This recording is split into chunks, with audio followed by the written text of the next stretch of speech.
புராண காலத்துல இருந்தே சிவபெருமான் கிட்டையும் விஷ்ணு பகவான் கிட்டையும் இருக்க தேவர்களே யாரு பாரபட்சம் பார்க்காத தேவர் அப்படின்னு கேட்டா முதல் பெயர் சூரிய பகவானை தான் சொல்லுவாங்க. காரணம் சூரிய பகவான் ஏழைகள் பணக்காரன் பார்க்கறது இல்ல, நல்லவர்கள் தீயவர்கள்னு பார்க்கறது இல்ல. அது மட்டும் இல்லாம சூரிய பகவான் வந்து ஒரு தேவர். தேவர்களுக்கும் அசுரர்களுக்கும் எப்பவுமே ஆகாது. எதிரிகளான அசுரர்களுக்குமே அவரோட ஒளியை பாரபட்சம் இல்லாம தருவாரு. ஆனா இப்படிப்பட்ட சூரிய பகவான் அவரோட மகனான சனி பகவான் பிறந்த உடனேவே இவன் என் கண்ணில் படக்கூடாது, இவன் என் கண்ணில் பட்டாவே நான் வந்து எரிச்சிருவேன் அப்படின்னு ஒரு சாபம் தராரு. இது ஏன்னு உங்களுக்கு தெரியுமா? தெரிஞ்சுக்க இந்த சனி பகவான் சீரீஸ்ல வர எல்லா வீடியோஸும் பாருங்க. இதுதான் முதல் வீடியோ. சூரிய பகவானோட மனைவி சந்தியா தேவி.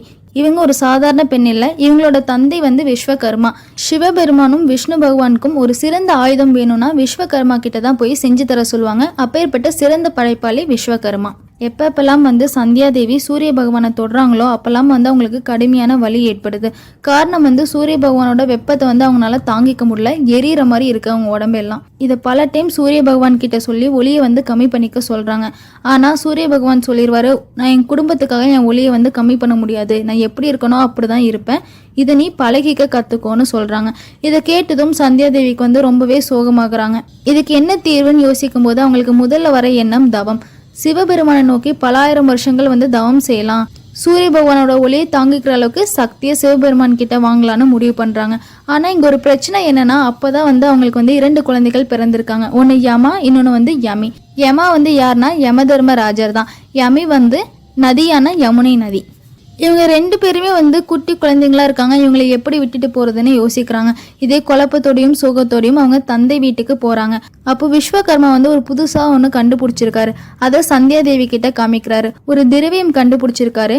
இப்போ ஒரு வாளோட நிழல்ல வந்து அந்த திரவியத்தை ஊத்துனா அதே மாதிரி வாள் இன்னொன்னு உருவாகும்.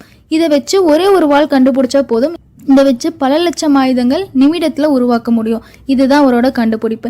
இதை கேட்டதும் சந்தியா தேவி யோசிக்கிறாங்க, நம்ம நிலையில இந்த திரவியத்தை ஊத்துனா நம்மள மாதிரி இன்னொருத்தங்க வந்துட்டா ஒன்றும் பிரச்சனை இருக்காது, நம்ம குழந்தைகளையும் பார்த்துப்பாங்க, சூரிய பகவானுக்கும் சந்தேகம் வராதுன்னு யோசிக்கிறாங்க. அந்த திரவியத்தை அவங்க தந்தைக்கே தெரியாம எடுத்துட்டு போயிடுறாங்க. எடுத்துட்டு போயிட்டு பதட்டத்தோட நிழல்ல வந்து ஊத்தி பாக்குறாங்க. ஊத்துன உடனே அவங்கள மாதிரியே ஒரு உருவம் உருவாகுது. பார்க்க அப்படியே சந்தியாதேவி மாதிரியே அந்த உருவம் இருக்கு. அவங்களுக்கு சாயான்னு பேர் வைக்கிறாங்க. அடுத்தது என்ன, அடுத்த வீடியோல பார்க்கலாம். கதைகளை தொடர்ந்து சுவைக்க நரேட்டிவ் வைப்ஸ் சேனலுக்கு சப்ஸ்கிரைப் பண்ணுங்க.